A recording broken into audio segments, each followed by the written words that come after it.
দোয়া কবুল হওয়ার গুরুত্বপূর্ণ কিছু সময়।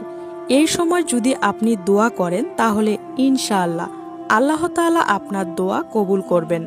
নাম্বার 1, ফজরের নামাজের পরে দোয়া কবুল হয়। নাম্বার 2, নফল নামাজের সেজদায় দোয়া কবুল হয়।